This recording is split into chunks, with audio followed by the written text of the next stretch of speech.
2025년 7월 13일 지혜빛 광성교회 주일 예배 시작하겠습니다.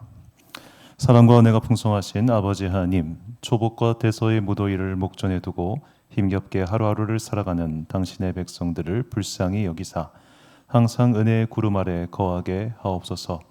주님의 백성들을 시온의 대로로 인도하사 삶의 어려움에서 건져주시길 소망하오며 우리를 위하여 이 땅에 오신 예수 그리스도의 이름으로 기도드립니다. 아멘. 사도신경으로 우리의 신앙을 고백하겠습니다. 나는 전능하신 아버지 하나님, 천지의 창조주를 믿습니다. 나는 그의 유일하신 아들 우리 주 예수 그리스도를 믿습니다. 그는 성령으로 잉태되어 동정녀 마리아에게서 나시고 본디오 빌라도에게 고난을 받아 십자가에 못 박혀 죽으시고 장사된 지 사흘 만에 죽은 자 가운데서 다시 살아나셨으며 하늘에 오르시어 전능하신 아버지 하나님 우편에 앉아 계시다가 거기로부터 살아있는 자와 죽은 자를 심판하러 오십니다. 나는 성령을 믿으며 거룩한 공교회와 성도의 교제와 죄를 용서받는 것과 몸의 부활과 영생을 믿습니다. 아멘. 찬송가 36장 찬양하겠습니다.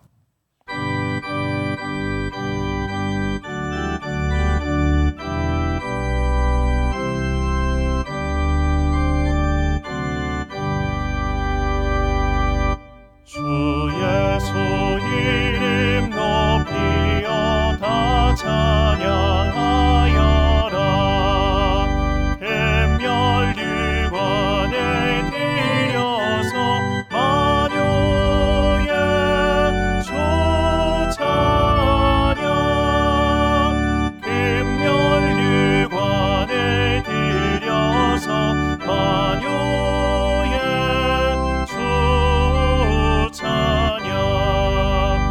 주 예수 당한 고난을 못 잊을 죄인아, 내 귀한 몸에 바쳐서 만유의 주 찬양.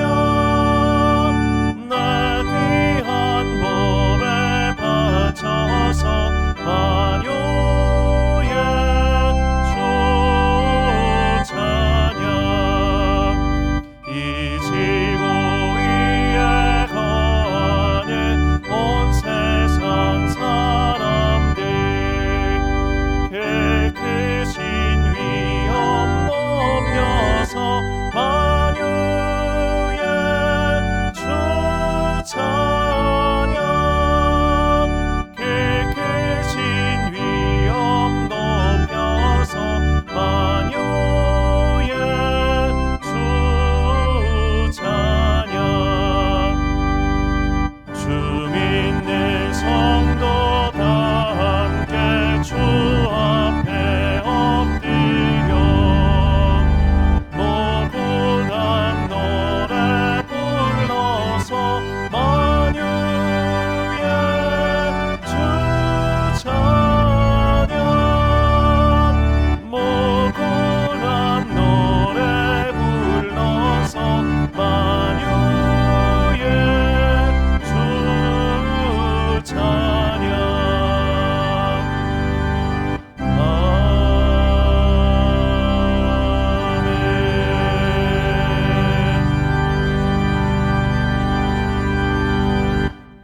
한 주간 동안 하나님과 나만 아는 죄를 고백하며 침묵으로 회개의 기도를 드리겠습니다.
함께 공동기도를 드리겠습니다. 사랑과 은혜가 풍성하신 아버지 하나님, 무더운 햇볕 아래 있는 우리에게 은혜의 구름을 보내주사 이 치열한 삶 속에서 평안과 안식을 누리게 하옵소서. 그동안 하나님의 사랑을 잊고 살았던 우리를 불쌍히 여기사 다시 주님의 사랑을 체험할 수 있도록 성령의 넘치는 은혜를 부어 주옵소서. 하나님께서는 이토록 작은 나를 귀하게 여기시고 무엇보다 나의 믿음의 결단을 원하고 계심을 깨닫게 하옵소서. 이제는 어제와는 다른 오늘을 살게 하시고 새로운 행동으로 새로운 인생을 살게 하옵소서. 하나님의 뜻을 헤아려 순종하지 못했음을 고백합니다. 마음으로는 주님을 사랑하며 최선을 다하겠다고 결심했지만 일에 치이고 관계에 치이며 삶의 짐과 무게 때문에 그러지 못했습니다.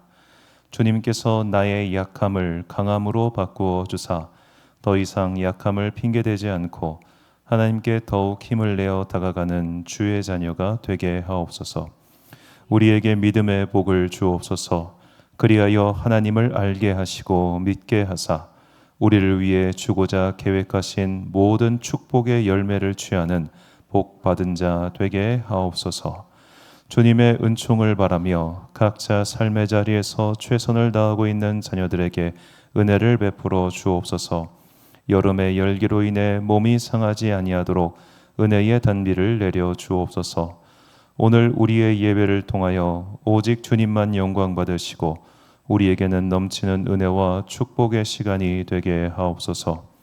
이 모든 간구와 함께 주님의 은총과 자비를 구하며 주님께서 가르쳐 주신 기도를 드리오니 하늘에 계신 우리 아버지, 아버지의 이름을 거룩하게 하시며 아버지의 나라가 오게 하시며 아버지의 뜻이 하늘에서와 같이 땅에서도 이루어지게 하소서. 오늘 우리에게 일용할 양식을 주시고 우리가 우리에게 잘못한 사람을 용서하여 준 것 같이 우리 죄를 용서하여 주시고 우리를 시험에 빠지지 않게 하시고 악에서 구하소서. 나라와 권능과 영광이 영원히 아버지의 것입니다. 아멘.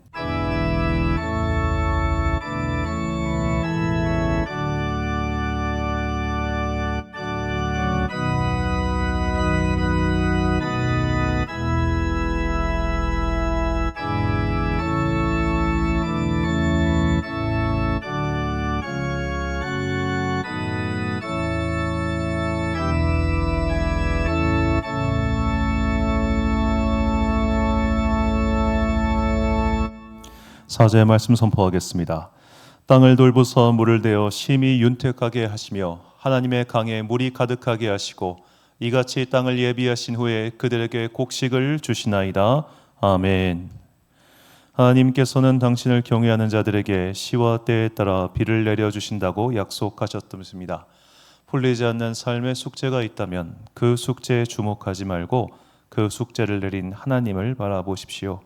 예배하고 기도함으로 이전보다 나은 내일의 삶을 향해 나아가는 슬기로운 주님의 자녀들이 되시길 예수님의 이름으로 축원합니다. 교독문 52번을 함께 교독하시겠습니다. 청년이 무엇으로 그의 행실을 깨끗하게 하리이까? 주의 말씀만 지킬 따름이니이다. 내가 전심으로 주를 찾았사오니 주의 계명에서 떠나지 말게 하소서. 내가 주께 범죄하지 아니하려 하여 주의 말씀을 내 마음에 두었나이다. 찬송을 받으실 주 여호와여, 주의 율례들을 내게 가르치소서. 내가 주의 법도들을 작은 소리로 읊조리며 주의 길들에 주의하며 주의 율례들을 즐거워하며 주의 말씀을 잊지 아니하리이다.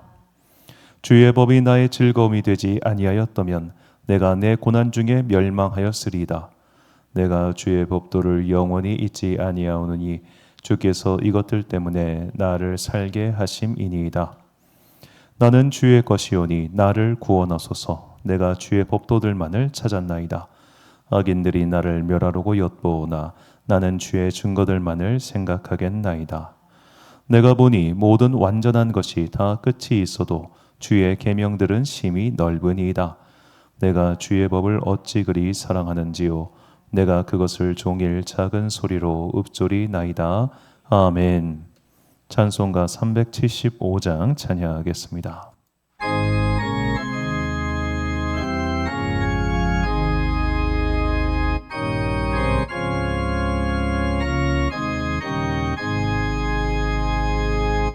나는 갈 길 모르니 주여 인도하소서. 어디 가야 좋을지 나를 인도하소서.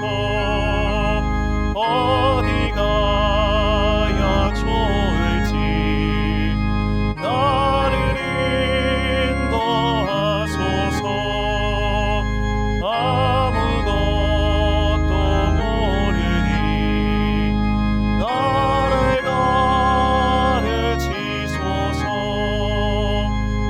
어찌해야 좋을지 나를 가르치소서.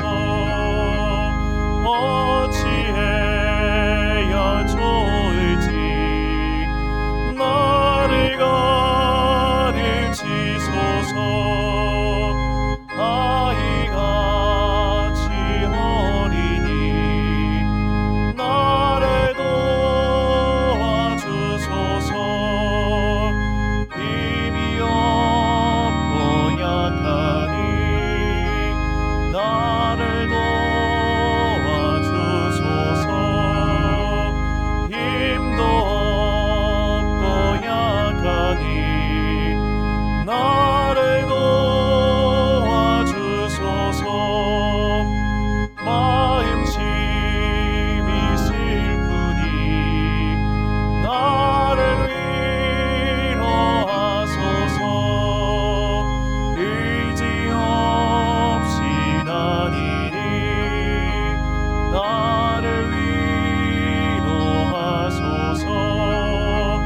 의지 없이 다니니 나를 위로하소서. 아멘.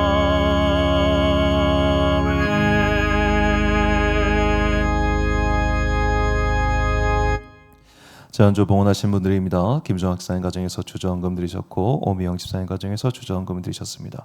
박경숙 성도님 주저헌금 드리셨고요. 11조헌금 오순절 목사, 맥주 감사헌금 오미영 집사님, 오영은 집사님 드리셨습니다. 또 이제 거룩한 빛 지난주에 이제 거룩한 빛 광성교회에서 함께 예배드리신 김미화 권사님 감사헌금 드리셨고요. 건축금과 성교헌금 드리셨습니다. 또 좋은교회 여전도회에서 또 특별헌금 이렇게 해주셨습니다. 이 좋은교회 여전도에 대해서 잠시 말씀을 드리면, 이 좋은교회가 그 쌍용동에 가면은 쌍용동 공원이 있어요. 그 공원 옆에 있는 좋은교회라고 하는 교회가 있는데, 그 교회 목사님이 이제 은퇴가 이제 2년 남으셨나요? 그때 될 텐데 저를 굉장히 이뻐하세요. 그냥 이뻐해 주세요.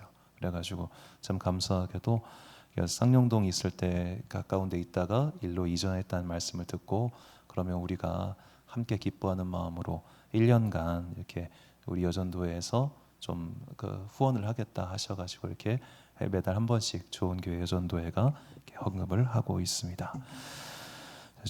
중요한 소식 말씀드립니다. 이제 원래 우리 교회 어린이 예배가 오전 10시부터 11시까지 드리고, 이제 11시부터 12시까지 어른 예배 이어서 드렸는데 2층의 교육실을 임대를 했습니다. 그래서 다음 주부터는 10시 반부터 11시 50분, 실제로 한 12시까지 우리 다음 세대 예배가 2층 학원 강의실 거기서 있다는 점을 말씀드립니다. 2층에 이제 2층 학원은 2층 전체를 쓰지 않고 2층의 일부만 사용하고 있는데, 거기에 이제 여러 교실들이 있어가지고 주일날만 저희가 저기를 사용하는 걸로 해서 이제 학원 원장님이랑 이렇게 했습니다. 당연히 이제 비용은 발생하고요. 그렇게 해서 이제 다음 세대 예배가 10시 반부터 12시까지 그곳에서 있다는 점. 그래서 부모님들은 아이 거기다 두시고 올라오셔서 여기서 예배 드리시면 되겠습니다. 그리고 화요일 저녁마다 스테코 신호회에서 저녁 기도회 하고 있었는데, 이제 여름이 돼가지고 여름 방학을 했습니다. 직장인들 여름에 이제 휴가도 떠나시고 하다 보니까 그래서 8월 첫째 주까지 이렇게 화요일 저녁 기도회는 방학하고 있다는 점을 말씀을 드립니다. 드린 예물 위하여 봉헌기도 드리겠습니다. 사랑과 은혜가 충만하신 아버지 하나님, 이제 다음 주는 초복이고 또 이틀 후면은 여름에 가장 덥다는 대설을 지나게 됩니다. 과거에는 우리가 24절기에 따라서 날씨를 파악할 수 있었지만 이제는 더 이상 과거의 달력이 의미가 없는 우리는 새로운 시대를 살아가고 있는 것 같습니다. 이렇게 과거의 경험들이 쓸모없어지고 과거의 일들이 의미 없어졌을 때 우리는 방황하고 당황할 때가 너무나 많이 있습니다. 그동안 배워왔던 나의 경험이, 그동안 쌓아왔던 나의 경력이, 그동안 걸어왔던 인생의 데이터가 무의미한 것이 되었을 때 더욱더 하나님을 바라보며 앞날을 살아갈 지혜를 얻게 하여 주옵소서. 우리는 내 지혜와 나의 능력으로 오늘 하루조차 제대로 살 수 없는 미약한 존재들입니다. 그러니 나를 창조하시고 나를 인도하시는 선하신 하나님께 더욱더 간절히 기도하게 하시고 나의 지혜보다 하나님의 지혜가 훨씬 더 크다는 것을 깨닫고 항상 기도와 하나님과 더불어 살아가는 믿음의 하루하루를 귀하게 여기는 주의 자녀들 되게 하여 주옵소서. 하나님께서는 교회만 계신 것이 아니라 나의 삶의 자리 곳곳에 나와 함께 하시며 나를 지켜보고 계시오니 항상 내가 주님 앞에서 정직한 영혼 되게 하시고 하나님 앞에 있다는 뚜렷한 마음가짐으로 인생을 바르게 사는 주의 자녀들 되게 하여 주옵소서. 특별히 무더위 속에서 당신의 삶의 자리에서 열심히 살아가고 있는 당신의 자녀들에게 복과 지혜를 내려주사 날마다 은혜의 구름 아래 거하게 하시고 그리하여 이 여름의 더위가 그들의 육신을 상하지 못하도록 주님께서 그들과 함께하여 주옵소서. 특별히 연로하신 성도님들 기억하여 주시고 그들이 남은 삶의 시간 동안 더욱더 열심히 기도하여 악한 영에게 사로잡히지 아니하고 항상 주님께 더욱더 바라보고 기도하는 기도의 영으로 남게 하여 주옵소서. 이제 주님의 말씀을 듣습니다. 이 말씀이 우리의 삶을 하나님 앞으로 인도하는 은혜의 인도길 되기를 간절히 소망하오며 이 모든 말씀 우리 구주 예수 그리스도의 이름으로 기도드립니다. 아멘.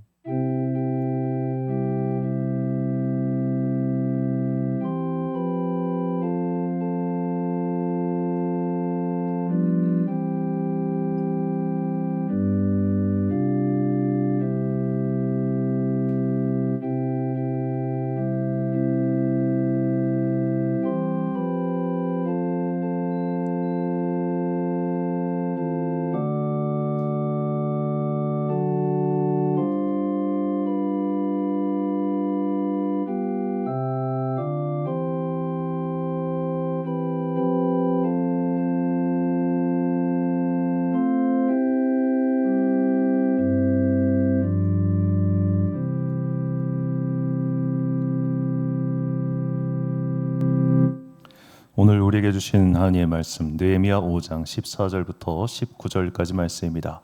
느헤미야 5장 14절부터 19절까지 말씀. 저와 함께 한 절씩 교독하시겠습니다. 또한 유다 땅 총독으로 세움을 받은 때 곧 아닥사스다 왕 제20년부터 제32년까지 12년 동안은 나와 내 형제들이 총독의 녹을 먹지 아니하였느니라.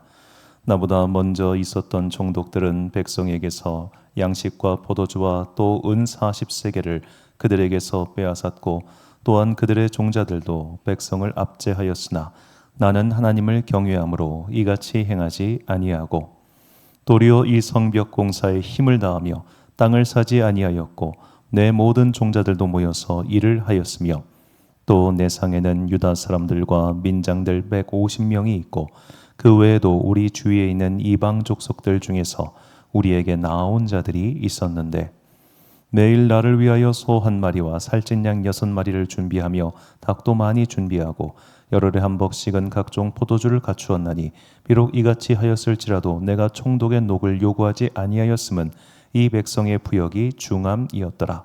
하나님이여 내가 이 백성을 위하여 행한 모든 일을 기억하사 내게 은혜를 베푸시옵소서. 아멘. 느헤미야 정직한 섬김이라는 제목으로 하나님의 말씀 선포하겠습니다. 제가 재미없는 이야기로 시작하겠습니다. 군생활 이야기입니다. 제가 이제 군 복무, 장교로 복무할 때 이제 군 통수권자가 바뀌었습니다. 노무현 대통령에서 이명박 대통령으로 바뀔 때였습니다. 자, 뭐 대통령이 바뀐 것과 말단 부대 지휘관의 삶이 무슨 상관이 있겠습니까? 그런데 가끔씩 대통령께서 시찰을 나오실 때가 있는데 하필이면 그때 제가 있을 때 대통령께서 인근에 시찰을 오셨습니다. 군부대 시찰이 아니라 제가 강화도 쪽에서 군복무를 했는데 그 강화동에 있는 어떤 기업을 방문한다고 임기 초에 갑자기 경호실에서 연락이 온 거예요. 당일 통보입니다. 당일 통보. 이게 대통령 동선이 공개되면 안 되니까 당일날 대통령실 대통령 경호팀 헬기가 저희가 근무하던 부대에 착륙을 했습니다. 그런데 일반 군부대는 다 모래밭이란 말이에요. 연병장이 헬기가 내려오니까 모래가 그냥 사방으로 비산을 하는데 덕분에 아주 힘들었습니다. 근데 정작 대통령께서는 그때 거기를 가지 않으셨습니다. 마침 또 일정이 바뀌었다고 해가지고 경호팀만 왔다가 돌아갔단 말이에요. 내려올 때 엉망진창, 올라갈 때 엉망진창 하다 했었는데, 자, 이렇게 윗사람이 바뀌고 윗사람이 또 뭔가를 하시면 아랫사람은 너무너무 힘들어요. 특히 이제 윗사람이 일을 열심히 하려고 하면 할수록 어렵죠. 그래서 이제 공무원들이 항상 이제 이렇게 대통령 바뀌고 혹은 뭐 장관 바뀌고 할 때 긴장하는 것은 그 사람들이 여태까지 했던 것들을 그냥 깡그리 무시하고 새로 한다든가 하여튼 무언가 조직 내의 변화와 또 그 변화에 따른 어려움이 생길 것이기 때문입니다. 윗사람 바뀌면 항상 아랫사람은 고생하는 거죠. 자, 이런 변화, 더구나 그 변화가 그 이전에 안 좋았던 것들 구습을 타파하고 새로운 것들을 만들어서 조직을 새롭게 개혁하고 만들어 가야 할 시기. 그러니까 예를 들어 망한 집을 인수를 했어요. 망한 집을 인수해서 내가 그 망한 집을 부흥시켜야 될 상황이에요. 그때 그 밑에서 일하는 사람은 죽어나는 겁니다. 그렇죠? 망한 가게 일으켜 세우려면 얼마나 열심히 일해야겠어요. 그러니까 그 열심히 일하는 사람 밑에 있는 사람들은 또 얼마나 속된 말로 갈려 나가겠습니까? 자, 바로 그렇게 아랫사람들이 갈려 나가도록 일하던 시기가 오늘 본문의 주인공 느헤미야가 살았던 때입니다.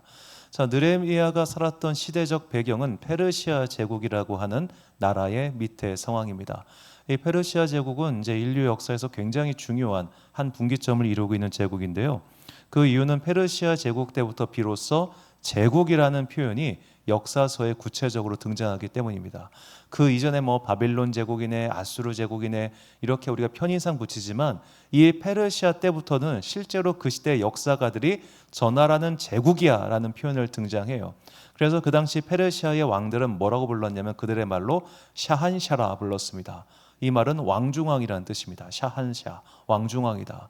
그 왕중왕이라고 처음에 칭함받은 사람이 이 페르시아 제국 아케메네스 왕조를 건설한 고레스라고 하는 사람입니다. 성경에도 등장하는 사람이죠. 학술명은 키루스 2세인데 이 키루스 2세의 전기를 읽고 나도 저렇게 살겠다고 다짐한 그리스 출신의 한 청년이 바로 알렉산더 대왕입니다.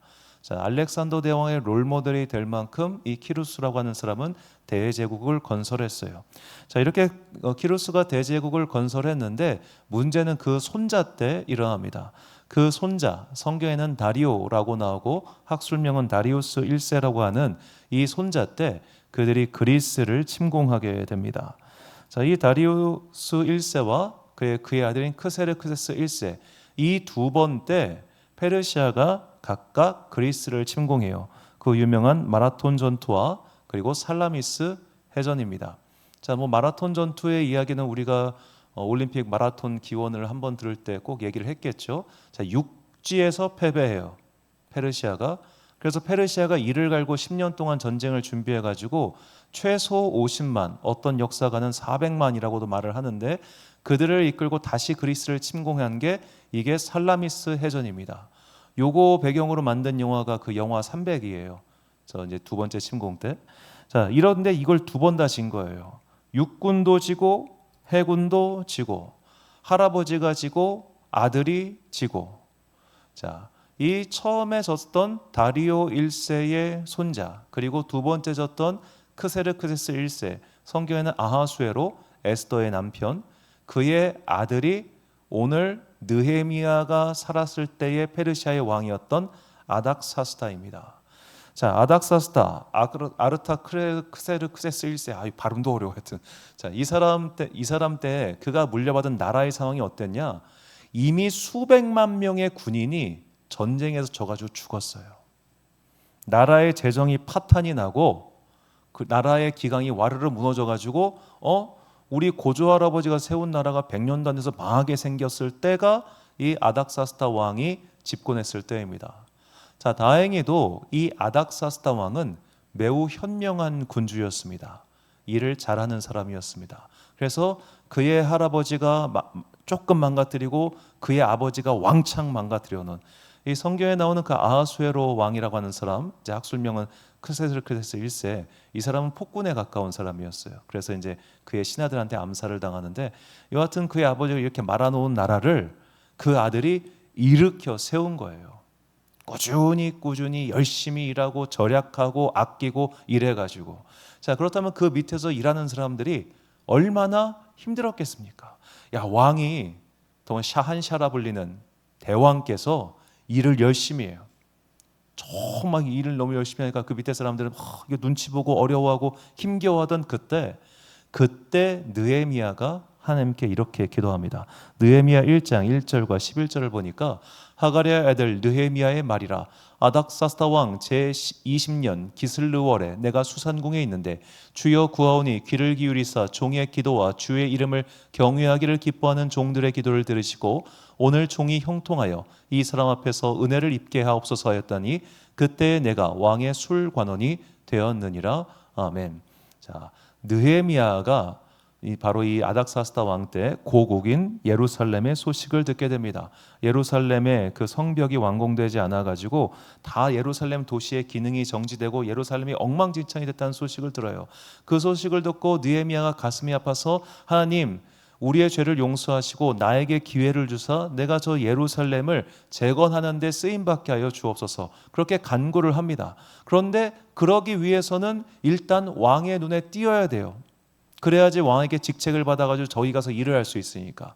그래서 주님, 제가 저 아닥사스다 왕 가까이 가서 왕의 눈에 띄어서 왕의 눈 밑에서 일 열심히 해가지고 저쪽 가서 저 예루살렘을 재건하게 하여 주옵소서.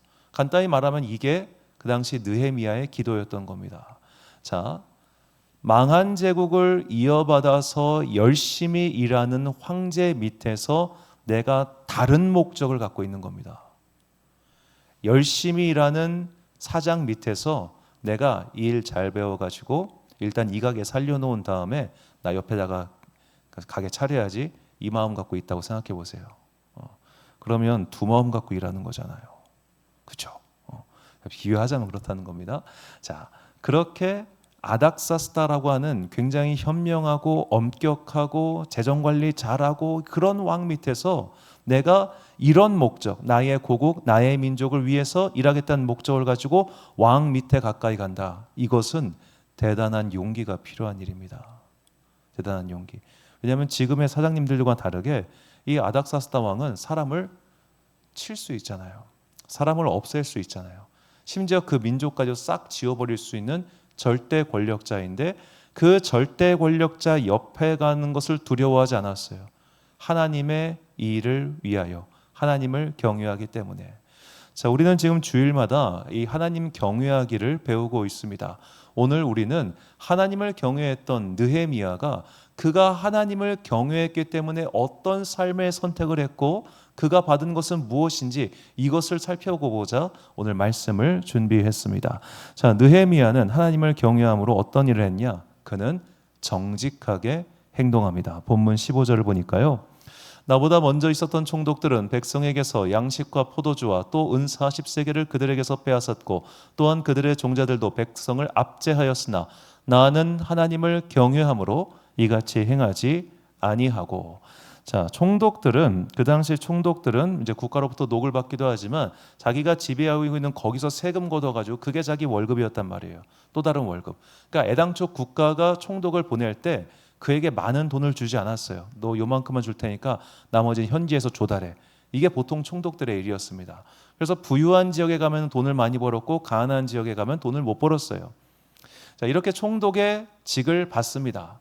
자, 어렵게 왕 옆에까지 가가지고 그 일 잘하는 왕에게 잘 보여가지고 그래서 승인받아 온 거예요. 일 잘하는 사람에게 인정받으려면 나도 일 엄청 해야 됩니다. 그렇게 인정받아서 자기 고국에 와가지고 총독으로서 일을 했습니다. 그런데 그냥 일한 게 아니라 자, 이 총독의 월급을 받지 않았다는 거예요. 의례 관례적으로 취하는 백성들에게서 받는 그 돈을 이전의 총독들과 달리 나는 받지 않았다. 왜냐? 나는 하나님을 경외하기 때문에, 하나님을 두려워하기 때문에 그렇게 행동하는 것은 옳지 않아라고 하는 분명한 삶의 기준이 세워진 겁니다. 이것이 정직함입니다. 하나님을 경외하는 사람들은 어떤 사람들이어야 되는가? 정직하게 살아야 됩니다. 자, 우리는 정직하게 사는 것에 대해서 굉장히 조금 높은 가치를 부여하지 않는 것 같아요. 우리는 일상 누군가에게 조금 자기 유리하게 거짓말을 하고 자기 유리하게 일을 꾸미고 자기 유리하게 말을 하는 것에 대해서 조금의 양심적 가책을 느끼지 못할 때가 많습니다. 일단 그래서 세상 법정에서도 기본적으로 자기 변호를 위해서 한 말은 그것 자체에서 죄를 묻지 않잖아요.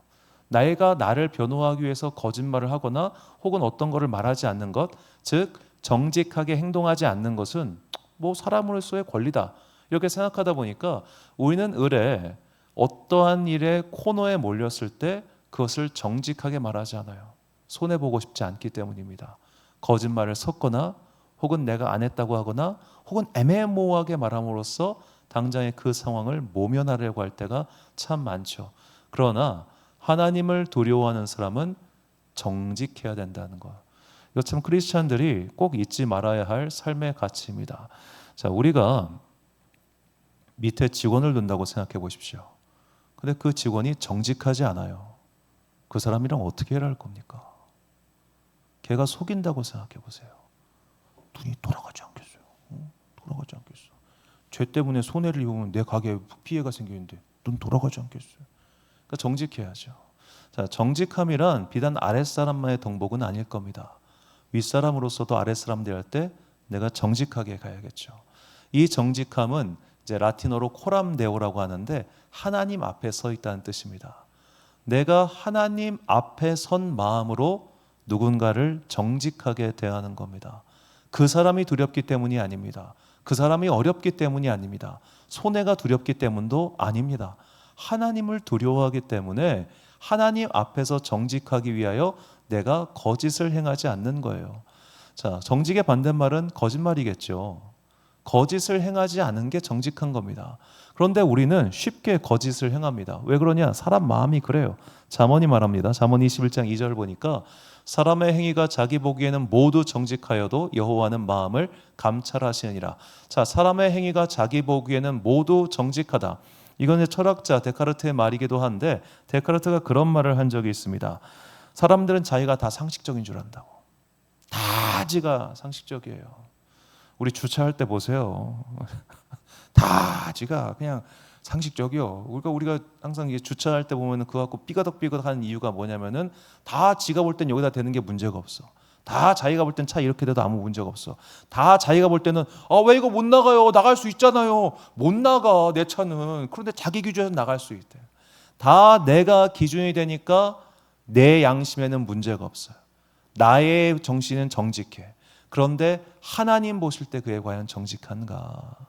우리가 하박국에 보면은 이런 말씀이 있어요. 하박국 선지자가 말하기를 보라 그의 마음은 교만하여 그 속에서 정직하지 못하나 의인은 그의 믿음으로 말미암아 살리라 라는 말씀이다. 그래서 그는 악인을 뜻합니다. 자, 악인의 마음이 교만하다. 그런데 정직하지 못하다. 이게 뭐냐면 악인들은 지금 자기가 잘못하고 있다는 거, 거짓말하고 있다는 거, 속이고 있다는 거, 억지 부리고 있다는 거 알아요.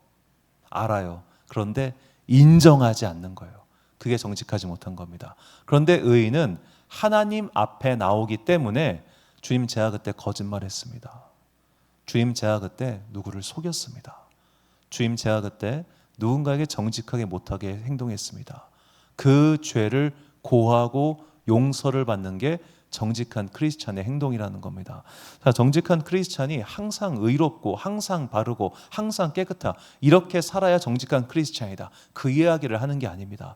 우리는요 정말로 딱 코너에 몰리면 나도 모르게 거짓말이 툭 튀어나와요. 내가 안 했어요. 했는데 우리가 참 당황하는 순간에 정직하지 못하고 거짓말을 하고 그 순간에 위기를 모면하기 위해 행동할 때가 얼마나 많습니까? 이게 거의 본능적입니다. 자, 다만 우리가 하나님 앞에 정직하다는 것은 그런 행동한 이후에 내가 부끄러움을 느낀다는 거예요. 부끄러움을. 아, 내가 아직도 이러는구나. 내가 아직도 이런 마음들이 있구나. 내가 아직도 입에 거짓말을 달고 사는구나. 주여 나를 용서하소서. 주여 나를 구해주소서. 주여 내가 정직한 영으로 살기를 바랍니다. 날마다 이렇게 하나님 앞에서 결단하고 그것을 시행하는 사람, 그가 정직한 사람입니다. 그렇기 때문에 믿음의 정직함이란 하나님 앞에 나아가 하나님 앞에 나의 죄를 솔직하게 고백하고 그것을 정직하게 용서받는 겁니다. 그리고 나가서 다시 그 일을 반복하지 않기 위해 노력하는 거예요. 깨끗하기 때문에 그리스도인이 된 게 아니라 그리스도인이기 때문에 오늘보다 조금 더 나은 정직한 삶, 오늘보다 조금 나은 깨끗한 삶, 그 삶을 위해 노력해 나가는 것이 오늘 하나님께서 우리에게 요구하시는 바입니다. 나는 과연 정직하게 살고 있는가? 나는 과연 삶에 거짓이 없는가? 이렇게 하나님 앞에서 항상 정직하게 삶으로써 주님께서 우리를 위해 예비하신 복을 취하는 여러분과 제가 되기를 간절히 소망합니다. 결단의 말씀 시편 11편 7절과 51편 10절 말씀을 같이 봉독하겠습니다. 시작. 여호와는 의로우사 의로운 일을 좋아하시나니 정직한 자는 그의 얼굴을 배우리이다. 하나님이여 내 속에 정한 마음을 창조하시고 내 안에 정직한 영을 새롭게 하소서. 아멘. 자, 느헤미야는 하나님을 경외하였기 때문에 그는 매사에 정직하게 행동했습니다. 그런데 이렇게 정직하게 행동하는 사람은 알겠지만 외롭습니다. 정직하게 행동하는 사람이 적은 이유는 정직하게 행동하면 손해를 보기 때문이죠. 그리고 그렇게 정직하게 행동해서 손해를 보는 사람 옆에는 사람이 잘 붙지를 않습니다. 그렇게 정직한 사람은 그 정직이 우리 조직만을 위한 정직이면 좋겠습니다만 때론 그 정직함 때문에 정직의 범위가 너무 넓어가지고 조직을 해야 하는 사람이 올 때도 있잖아요. 내부 고발자라는 이름에. 정말 국가와 국민에게 정직해. 그런데 우리 회사에는 정직한 애가 아니야. 그래서 걔 때문에 막 회사에 손해가 생기기도 하고 혹은 조직이 어려워지기도 하고. 그래서 대부분 사실은 우리가 정직이라고 하는 가치를 이 세상이 좋아하지 않아요. 정직한 사람들을. 그래서 정직한 사람들은 외로워요. 정직한 사람들은 딸을 당해요. 그러면서 우리는 자연스럽게 내 삶의 가치에서 정직이라고 하는 것을 밀어냅니다. 밀어내죠.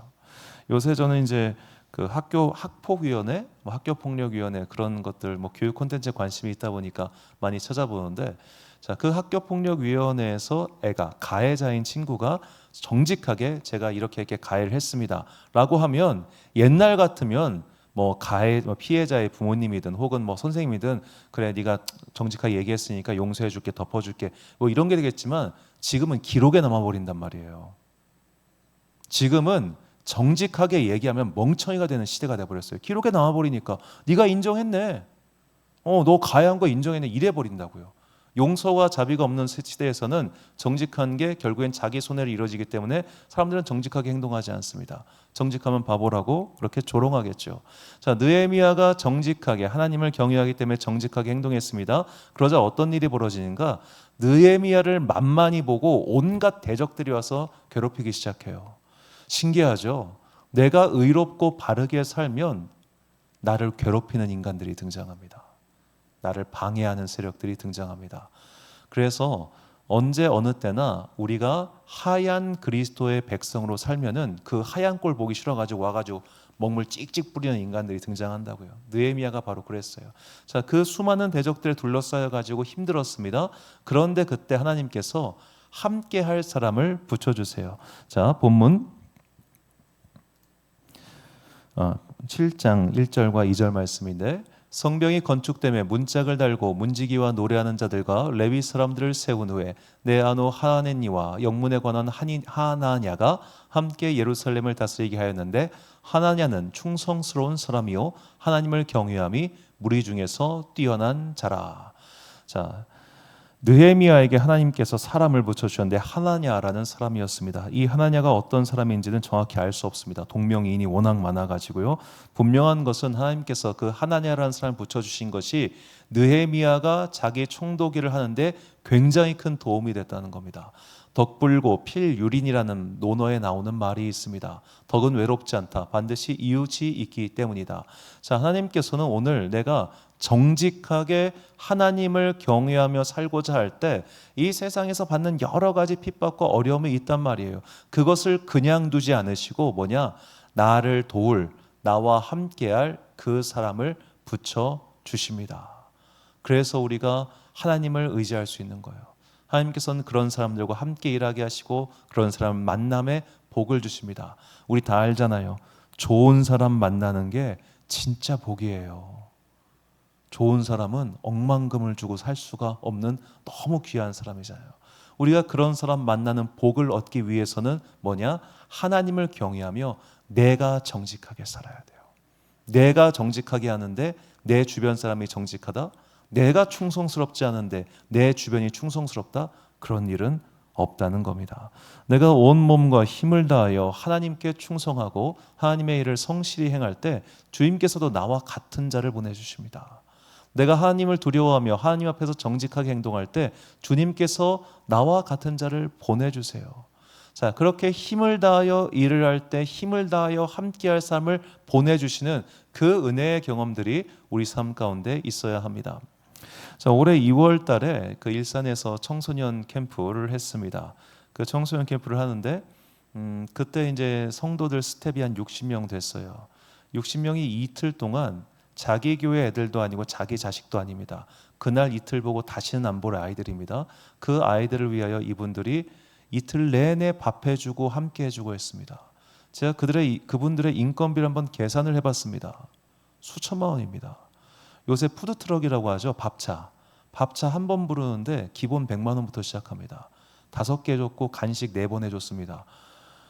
계산이 안 되는 거예요. 계산이. 자, 이분들이 각자의 집이 있고 각자의 일이 있고 한데 왜 이런 거 다 팽개치고 그 일을 하느냐? 하나님 앞에서 정직하게 열심히 일하기 위해서였어요. 자, 그런 사람들이 있더라고요. 며칠 전에 이제 서울에서 이제 목회자 세미나를 가지고 왔는데 그 목회자 세미나 때 이제 그 세미나 진행하시는 목사님께서 이분도 개척 엄청 많이 하신 분인데 그 말씀 하시더라고요. 야, 당신들이 지금 당장 사람 없다고 할 필요 없어. 괜찮아. 목회의 길을 바르게 세우고 분명한 그 목회의 중심을 가지고 일을 하면은 함께하는 사람들을 보내주셔. 너 그렇게 해주신다니까. 본인이 경험을 했으니까. 이분이 일본에서 개척해가지고 일본에서 한인 목회하는 게 얼마나 힘들겠습니까? 일본에서 한인 목회를 하는데 이제 집사님이 2분 계신데 집사님 2분이 둘 다 술집 마담인 거예요. 한인 술집 마담. 야쿠자가 연루돼 있고 뭐 그냥 얼마나 힘들었겠어요. 그런데 하나님께서 그분들 통해서 교회를 만들어 가시고 세우시다는 거예요. 자, 덕은 우리가 하나님께 충성할 때 주님께서 우리를 외롭게 두지 않으십니다. 내가 하나님을 두려워하여 정직하게 그 일을 행할 때 주님께서 우리를 그냥 두지 않으십니다. 함께하는 자들을 붙여주신다는 것 잊지 마십시오. 마가복음 14장 3절과 8절 보니까 예수께서 베다니 나병 환자 시몬의 집에서 식사하실 때 한 여자가 매우 값진 향유 곧 순전한 나드 한 옥합을 가지고 와서 그 옥합을 깨뜨려 예수의 머리에 부으니 그는 힘을 다하여 내 몸에 향유를 부어 내 장례를 미리 준비하였느니라. 아멘. 자, 이 향유 옥합을 깨뜨린 여인의 이야기, 이 본문은 사실 우리가 좀 자세히 볼 필요가 있긴 한데 오늘 시간 관계상 자세히 말씀 못 드리겠습니다만, 자, 이 사람은 마리아입니다. 요한복음에 보면 저걸 깨뜨린 사람이 마리아라고 나옵니다. 자, 예수님께서는 제자들에게 이미 여러 차례 내가 곧 죽는다 하셨어요. 내가 곧 십자가에 달려 죽을 것이고 내가 너희들의 죄로 해 죽을 것이고 내가 곧 이런 일 당할 것이다. 누차에 얘기했어요. 그런데 그들 예수님과 바로 지근거리에 있던 남성 제자들은 그 이야기를 귀담아 듣질 않습니다. 에이 뻥이겠지. 에이 그런 일이 있겠어. 에이 그런 일 오지 않아. 이렇게 무시하고 있었어요. 그런데 예수님의 말씀을 귀담아 들었던 마리아만이 그거를 기억하고 아 이제 예수님께서 곧 죽으시겠구나 해서 아마도 자기 결혼 지참금으로 모았던 나들을 깨뜨려서 주님의 장례를 예비를 합니다. 그러니까 그 행동을 본 예수님의 다른 남성 제자들이 막 마리아를 비난해요. 왜 비난했을까요? 아마 자기 양심에 찔려서였을 겁니다. 쟤 지금 뭐 하는 거야? 아 맞다. 예수님 장례 돌아가신다고 했지? 에이 그럴 일이 없을 텐데 하면서 마리아를 막 비난해요. 자, 하나님의 말씀 앞에서 정직하게 행동했던 마리아가 비난을 받습니다. 자, 그런데 예수님께서 말씀하시죠. 어디를 가든지 이 마리아의 행동이 함께 있을 것이다. 주님께서 그의 행동을 인정하고 칭찬해 주세요. 오늘 우리가 하나님 앞에서 온 힘을 다하여 정직하게 성실하게 섬기고 기도하고 봉사할 때 세상 사람들은 우리를 몰라줄 수 있어요. 심지어 같은 믿음의 공동체 안에서도 아우 저렇게까지 해야 돼? 아우 우리 권사님은 너무 오버하시는 것 같아. 아우 저 집사님은 너무 아우 좀 기도 좀 적당히 하지. 이럴 수 있을 것 같아요. 그렇죠? 그런데 하나님은 그걸 알아주신다니까. 그래서 하나님께서 그들에게 복을 주시는 겁니다. 정직하게 행동하는 사람, 성실하게 행동하는 사람, 나만을 위해서가 아니라 하나님을 위하여 나의 시간과 내 육신을 들여서 열심히 봉사하는 사람들. 여러분 제가 이렇게 교회를 해보니까요. 돈이 없어 힘든 게 아니에요. 사람이 없어 힘든 거예요. 사람이 없어서. 어떤 일을 할 때 사람이 진짜 귀해요. 진짜 귀해요. 하루 내내, 이틀 내내 와가지고 함께 봉사하고 섬기고 그거 어떻게 사람 구해요? 못 구해요. 사람이 귀한 거예요. 그래서 내가 나의 시간과 나의 비용을 들여서 주님께 섬긴다는 것 굉장히 귀한 일입니다. 하나님께서 그런 자들에게 복을 주신다는 것, 그것을 결코 잊지 마십시오. 하나님의 말씀 신명기 6장 18절과 19절 말씀을 우리가 한 목소리로 봉독하겠습니다. 시작. 여호와께서 보시기에 정직하고 선량한 일을 행하라. 그리하면 내가 복을 받고 그 땅에 들어가서 여호와께서 모든 대적을 내 앞에서 쫓아내시겠다고 내 조상들에게 맹세하신 아름다운 땅을 차지하리니 여호와의 말씀과 같으니라. 아멘. 사랑하는 지혜빛 광성교회 성도 여러분, 그리고 이 주일 함께 예배드리고 계신 귀한 주님의 자녀 여러분, 하나님 앞에서 정직하게 살기 위해서 나에게 성령 충만의 은혜를 주십사 기도하십시오. 하나님 앞에서 정직함이란 하나님 앞에서 솔직하다는 뜻입니다. 우리는 죄를 짓고 살 수 있고요. 우리는 거짓말하고 살 수 있습니다. 제가 지금도 제 고등학교 때 친구들이 제 설교를 듣기를 원치 않는 이유가 거기에 있습니다. 얼마나 웃기겠어요. 야, 네가 30년이 지났지만 가끔씩 깜짝깜짝 놀랄 때가 있어요. 저도 누군가에게는 거짓말하는 사람이었을 거고 저도 누군가에게는 정직하지 못한 사람이었을 겁니다. 우리가 그런 과거의 모습들을 주님 앞에서 회개하고 사는 것, 이게 주님께서 우리에게 원하시는 정직함입니다. 우리가 그렇게 살 때, 우리가 정말 이 정직함을 위해 최선을 다해서 살 때 신기하게도 우리는 외로움을 겪게 될 겁니다. 이상하게 공격을 당할 수도 있을 겁니다. 그런데 하나님은 그것을 기억하시고 우리의 모든 수고와 헌신과 봉사와 열정에 대해서 반드시 상 주시는 이심을 잊지 마시고 이 땅을 살아가는 동안 그 복을 취하는 그런 여러분과 제가 되시기를 주님의 이름으로 축원합니다. 우리 함께 찬양 순전한 나의 옷 값게 드려 부르신 후에 기도와 축도로 예배를 마치겠습니다.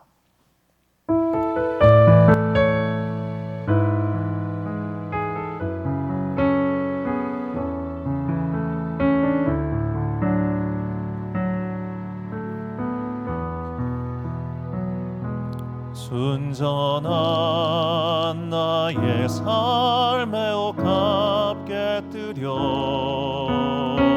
주께 모두 드리니 나의 가장 귀한 것 주께 드리니 나의 주님 예수 순전한 나의 삶의 옷 값게 드려 주께 모두 드리리. 나의 가장 귀한 것 주께 드리리. 나의 주님 예수,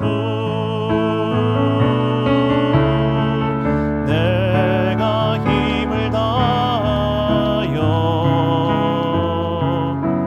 주의 날에 예비하리니 그가 보고 그 사랑으로 주의 것 삼으시네. 이것이 나의 기도, 이것이 나의 기도, 나의 소망, 나의 모든 것. 눈물로 주님께 간구하오니 이것이 나의 기도, 나의 소망, 나의 모든 것. 주여 나를 기억하소서. 이것이 나의 기도, 이것이 나의 기도, 나의 소망, 나의 모든 것. 눈물로 주님께 간구하오니 이것이 나의 기도, 나의 소망, 나의 모든 것. 주여 나를 기억하. 다시 한번 찬양합니다. 이것이 나의 기도, 이것이 나의 기도, 나의 소망, 나의 모든 것. 눈물로 주님께 간구하오니 이것이 나의 기도, 나의 소망, 나의 모든 것. 주여 나를 기억하소서. 아멘. 기도하겠습니다. 사랑과 은혜가 풍성하신 아버지 하나님, 우리 가운데 하나님을 향한 정직한 마음을 내려 주옵소서. 하나님 앞에 날마다 정직한 마음으로 나아가겠습니다.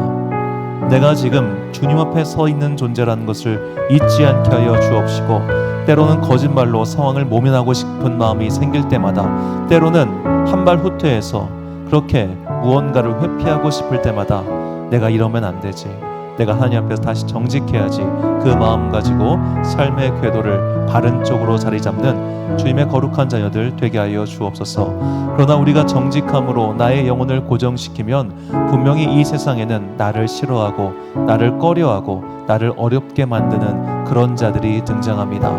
느헤미야가 대적들 때문에 고난당했을 때 하나님께서 하나님을 경외하는 또 다른 사람 하나냐를 붙여주셨던 것처럼, 내가 하나님을 경외함으로 하나님 앞에 정직하게 행동할 때 나의 주변에 나와 함께 하나님을 경외하고 하나님 앞에서 정직하게 행할 그 사람을 붙여 주옵소서. 그리하여 믿음의 동역자가 생기게 하시고 나의 삶의 자리에서 그 믿음의 동역자와 함께 삶의 어려움을 슬기롭게 이겨내는 주의 거룩한 자녀들 되게 하여 주옵소서.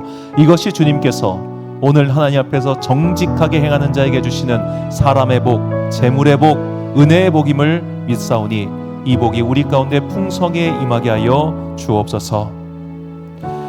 지금은 우리 주 예수 그리스도의 은혜와 하나님 아버지의 놀라우신 사랑과 성령님의 교통하심이 이제 내 삶을 하나님 앞에서 정직하게 바로 잡으리라.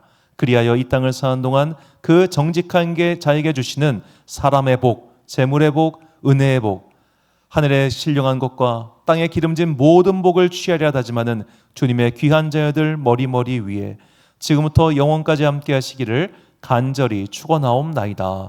아멘.